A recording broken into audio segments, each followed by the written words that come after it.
I'm not the type of guy who easily gets the girl. Never have been, never will be.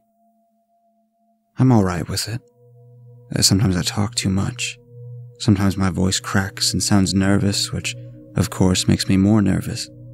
Sometimes I just get in my own head. Sometimes I worry I'm too ugly or too fat or don't dress nice enough.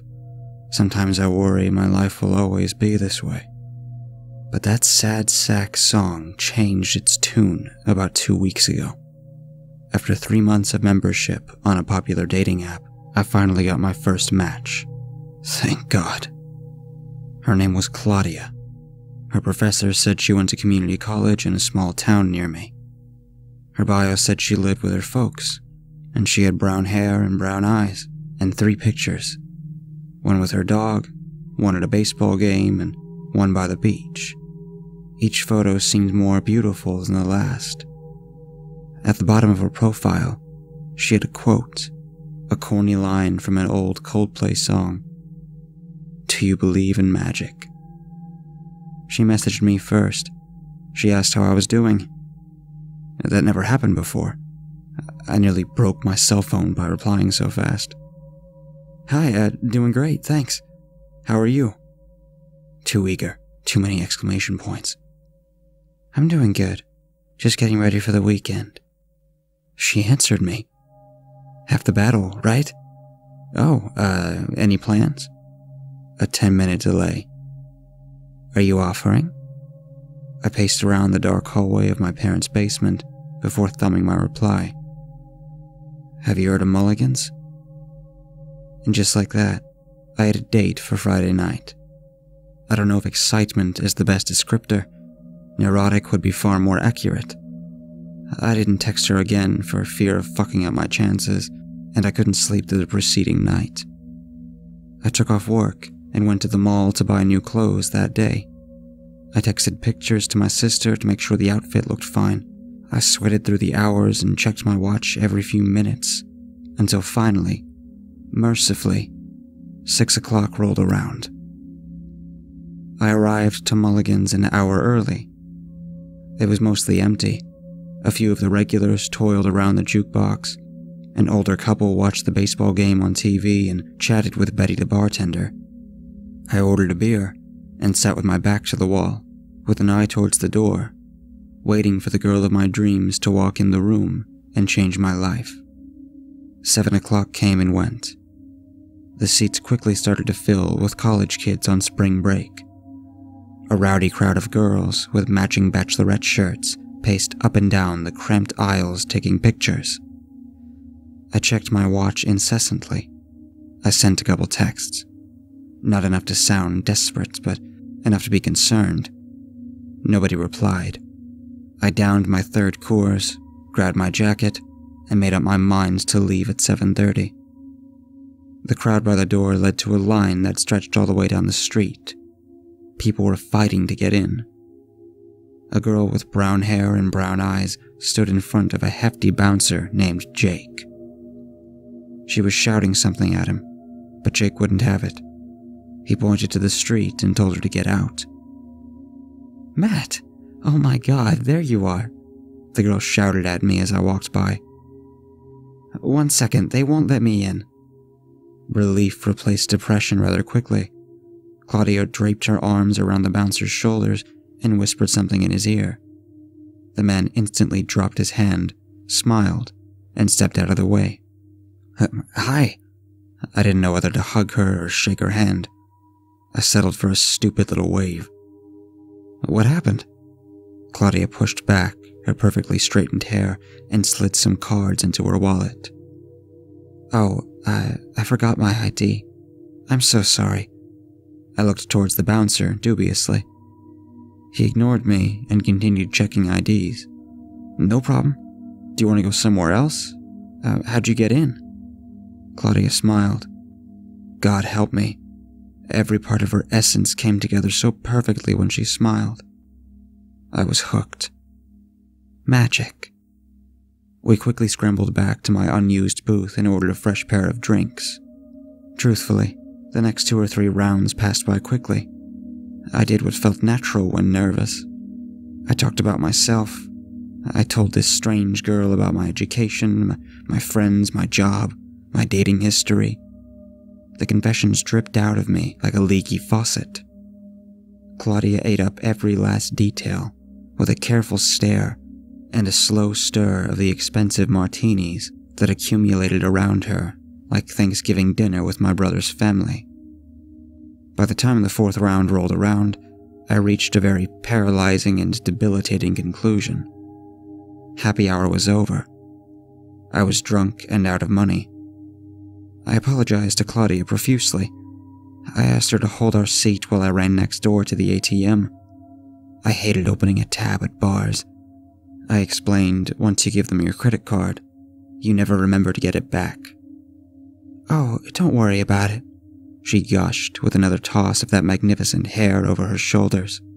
"This round's on me." I relaxed.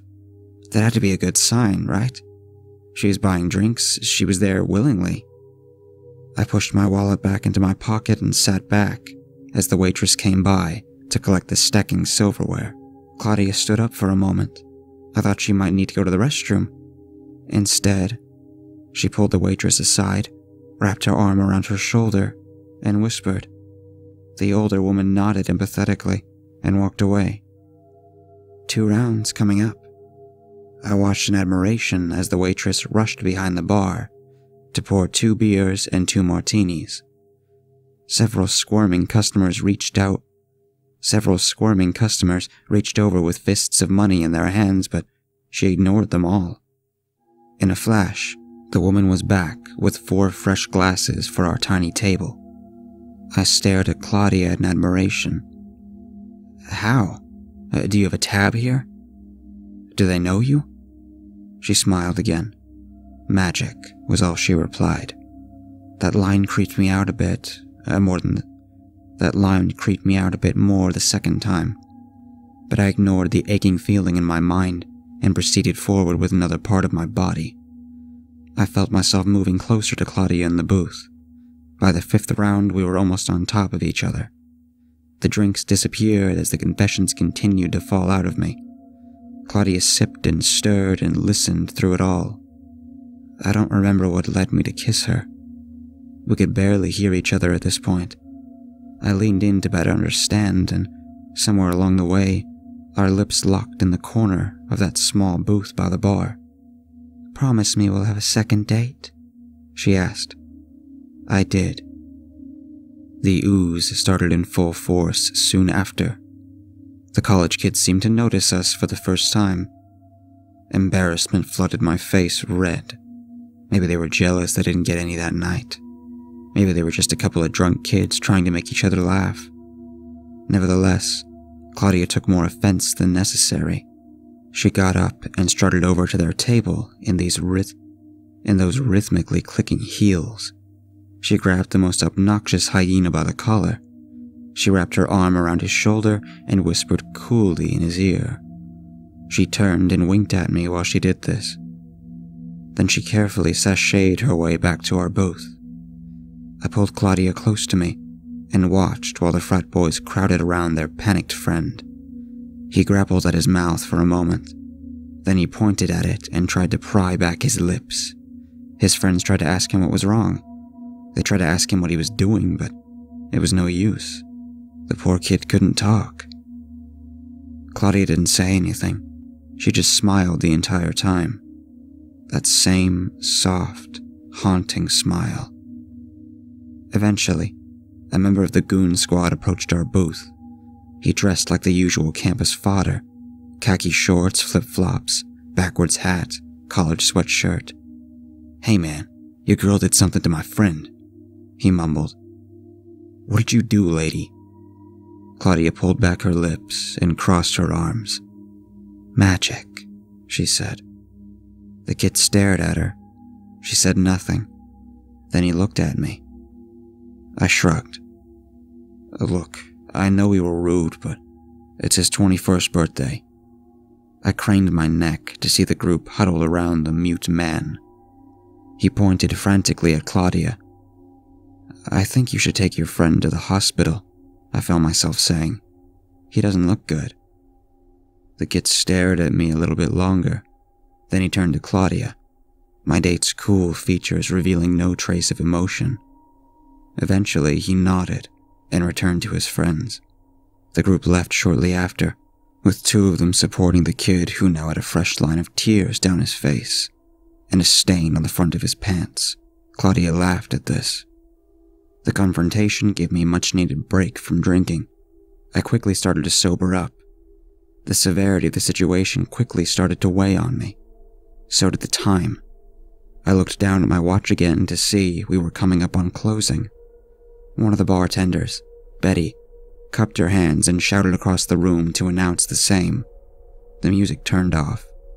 I stood up and started to pull on my jacket. Claudia looked disappointed. She sat down in her seat, refusing to get up, then cupped her hands and started a chant of her own. Oh, come on. One more round. One more round. The bewildered manager craned her neck to look for the source of the shouting. I'm sorry, hon, she returned. State law. A fire lit in Claudia's dark eyes that made me downright uncomfortable. It's okay, I started. We should head out anyway. But my date ignored me. She stood up again, like an arrow, and carefully walked over to the bar.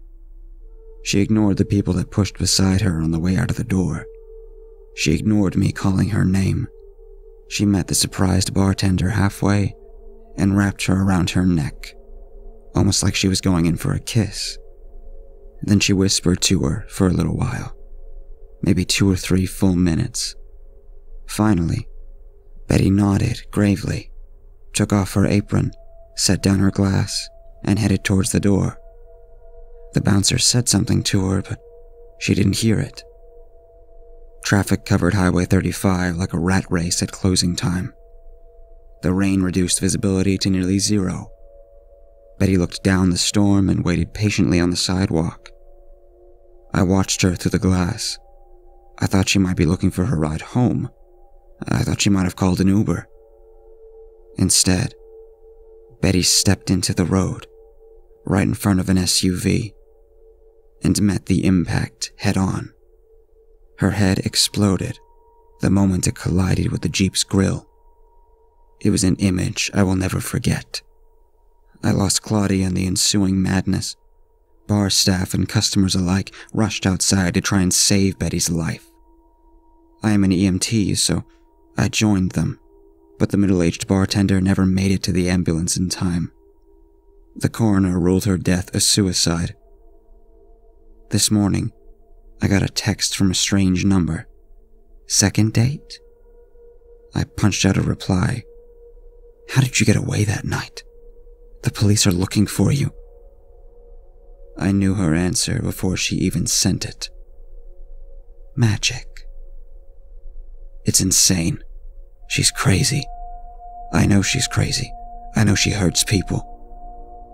But the weirdest part is that I don't care. I'm going to her place now, and I don't know why. Call it magic.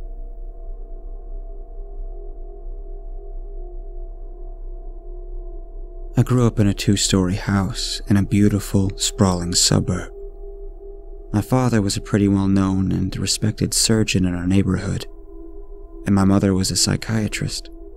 We had a German shepherd named Rocky, and our house was host to many parties due to the fact that my parents had many friends and co-workers who loved them. Sounds like the perfect life, right? It wasn't. They say that the people with the biggest smiles are the ones who are truly suffering the most. I can certainly attest to that. Despite the cheery, perfect mask that my parents showed to the world, what happened behind closed doors was what I was the unwilling witness to. There were arguments every night. Occasionally things would get physical. My father, a raging alcoholic, would initiate things most of the time, but my mother was not without her faults.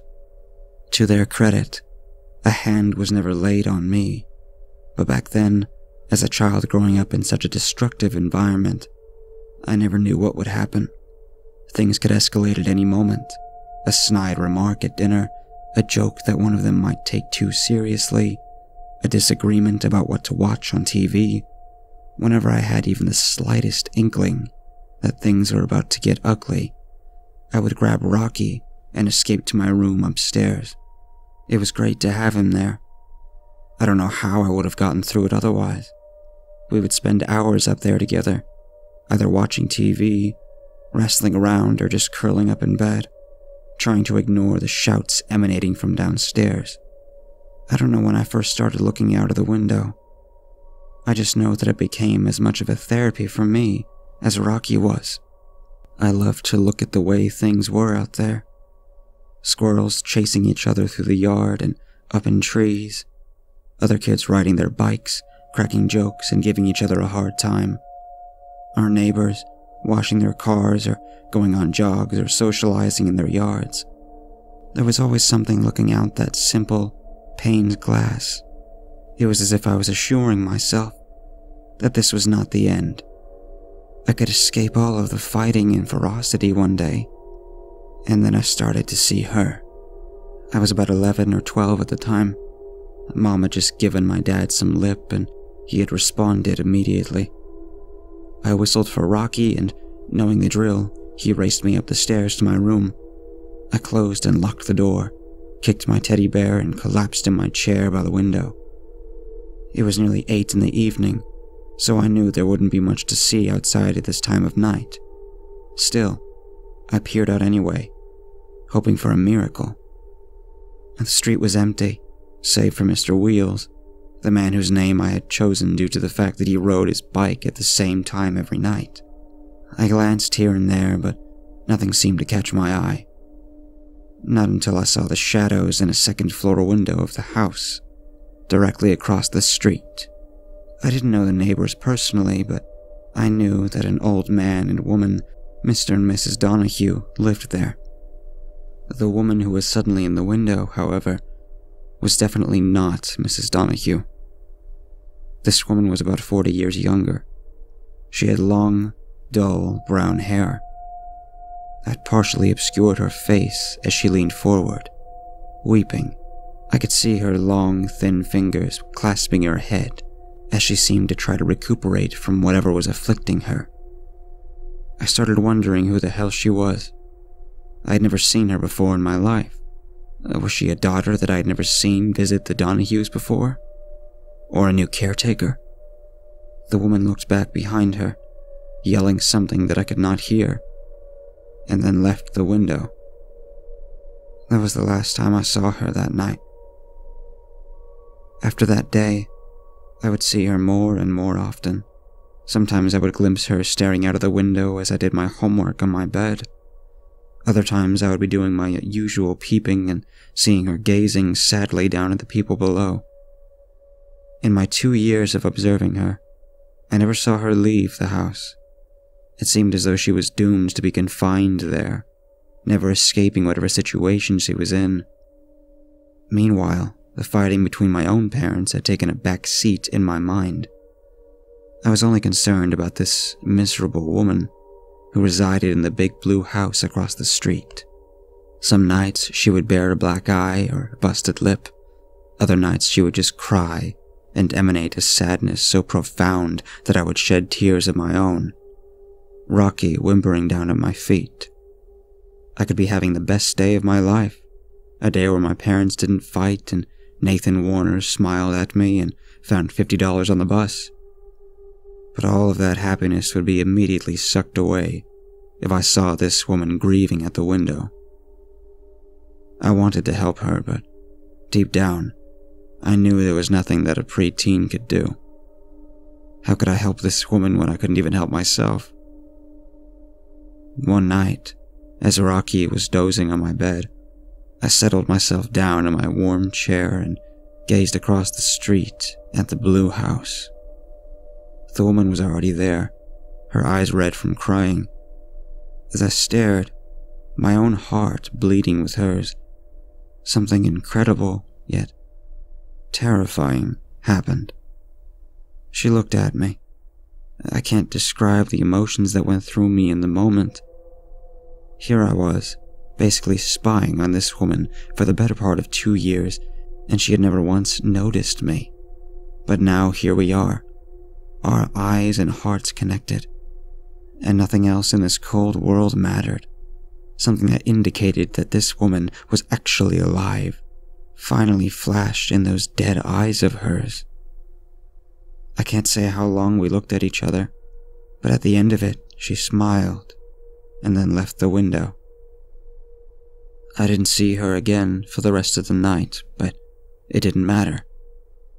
I finally had my incentive. I had been seemingly inspired by the woman's gaze, and I made my move to help her. The very next day, I brought her up to my parents at dinner. Mom, who's that lady who lives across the street? My mother finished chewing her vegetables before replying. Mrs. Donahue? You've already met her before, honey. No, the other lady that lives with her. The lady with the brown hair. My mother and father looked at each other, genuinely confused. There's no other lady who lives with the Donahues, sweetheart. Yes, there is. She has to be their daughter or something. She's always crying. I see her all the time. Dad shook his head. The Donahues never had any children. Finish your food. And that was that. I didn't see the woman in the window that night, nor any other night after that. It seemed as though she had vanished from the face of the earth. The Donahues both died eventually, and a new family moved in. There was no sign of the grieving woman, and for some reason, that made me happy. Maybe she had managed to escape her miserable life in that blue house after all. I moved out of the neighborhood and went to school. I met my husband, who was a ladies' man and a charmer. Everything seemed to be going great. And then reality hit me in the face again, as did he. I was never meant to be happy, nor would I ever be happy. My husband turned into exactly what plagued my entire childhood, but worse. The hits I had been spared from my father were now being given out in heavy dosage from the man I thought had truly loved me. I tried to be a good wife and keep him happy, but nothing can satisfy a monster. I never gave up my habit of peering out the window. I no longer have Rocky as my companion and no woman across the street to be my escape and feel sorry for. I have only the gray, droll neighborhood that is not nearly as interesting as the one from my childhood. But something interesting happened last night. As I sat, sniffling from my latest cry session, I noticed a little girl in the house across from mine.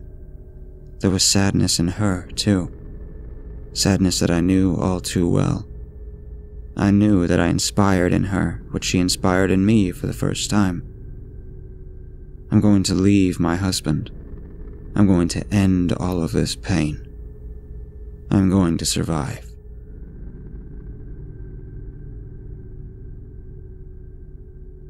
I grew up in an extremely small town called Astoria, Oregon.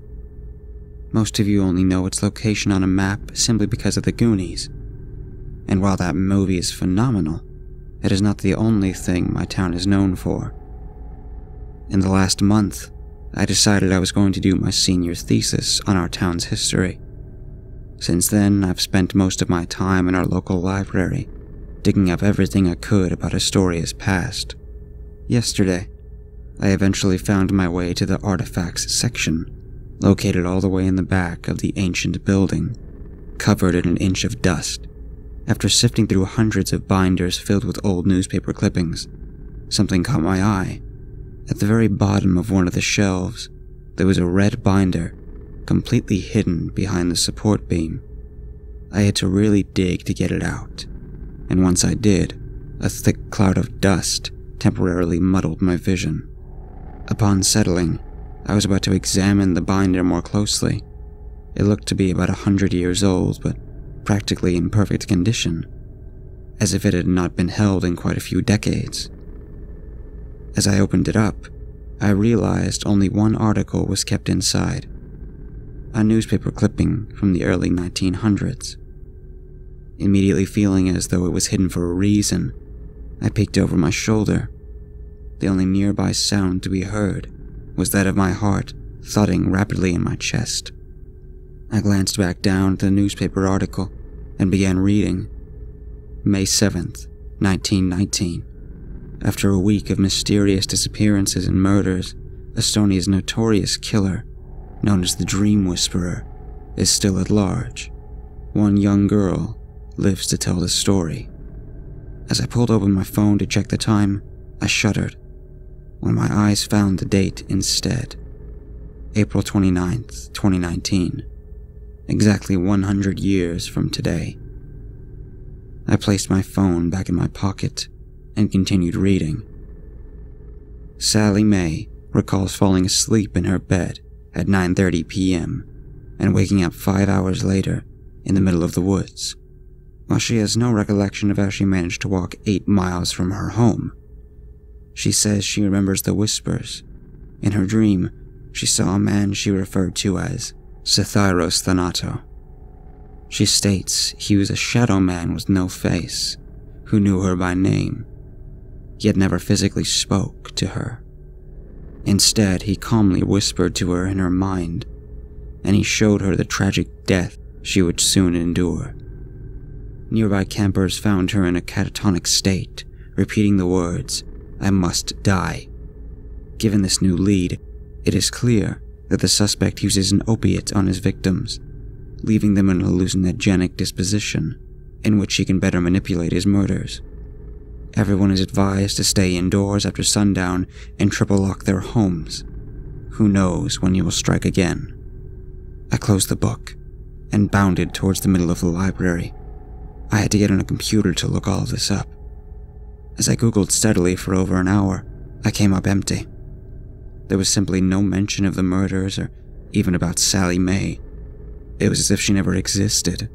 Already having tucked the binder into my bag, I made my way to the door and headed towards our history museum.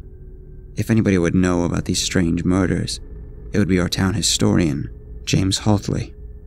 I crossed the street, quickly making my way to the front entrance doors, where I saw James enthusiastically talking to some tourists about the Goonies. Having heard his spiel hundreds of times, I rolled my eyes as I hastily walked towards him, cutting him off mid-sentence. The couple gave me some rude glances that I thoroughly enjoyed ignoring as I pulled James to the side.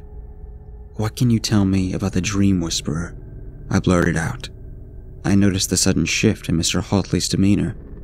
His earlier enthusiasm quickly faded from his face, replaced by an expression one can only describe as true terror. "Where did you hear that name, son? And who else have you told?" I looked Mr. Haltley over for a minute, studying his face for any sign that he was pulling my leg. He wasn't. I found this in the library," I finally replied, pulling out the dusty red binder from my backpack. Mr. Haltley's face turned stark white as I placed it in his hands. No, he recited over and over again while shaking his head. "I knew I should have burned that damn thing years ago. Stupid, stupid, stupid." I stood there, watching the historian beat himself up for a good 10 minutes before a glimpse of hope spread across his face. "Who else did you tell?" he blurted out, grabbing my shoulders with urgency.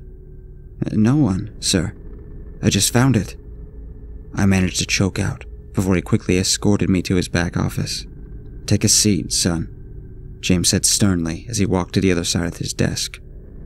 As soon as I was seated, he reached over a drawer and pulled out a bottle of scotch, pouring himself a good-sized glass before returning the bottle back to its hidden resting place. I waited patiently for him to tell me what the hell was going on, but it was clear that he was struggling to find the words as he sipped long and hard on his liquor. "You have to forget," Mr. Haltley suddenly blurted out. "You have to forget his name and everything you read. You have to. Do you hear me? No one else must know his name." He slammed his fist on the desk as he stared daggers into my soul. I swallowed, audibly, causing Haltley to lean back in his chair as he smoothed over what little hair he had left.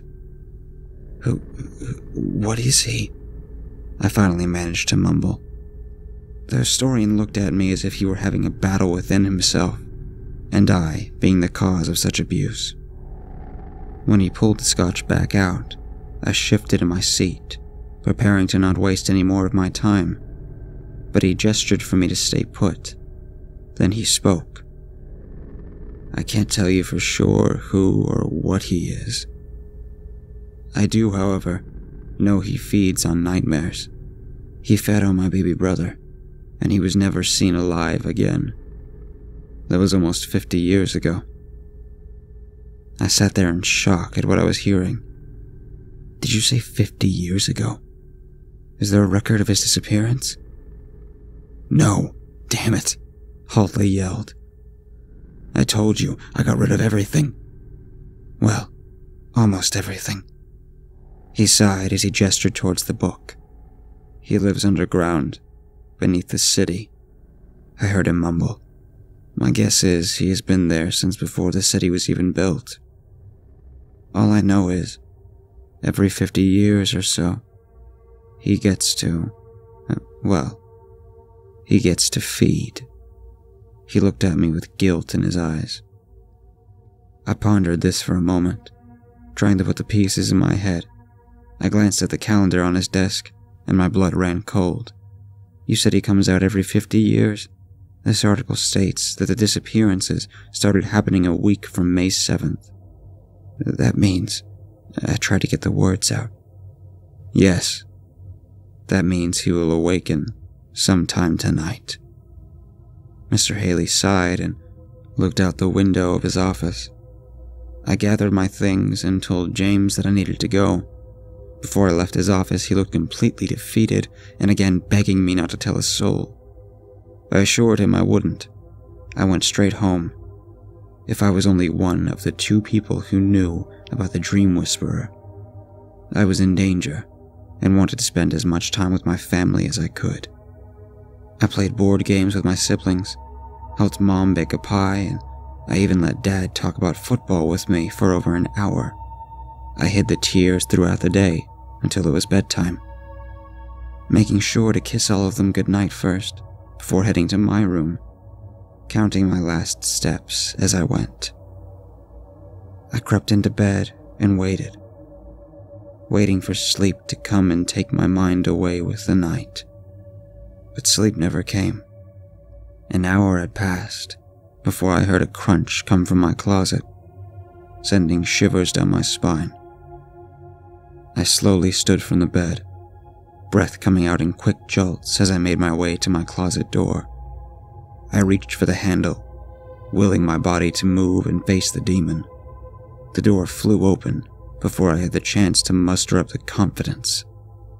I jumped back in surprise, only to find my little sister giggling up at me. I sighed. What are you doing in my room, Lucy? You need to go back to bed. She stuck her tongue out at me. Fine. Your closet stinks anyway.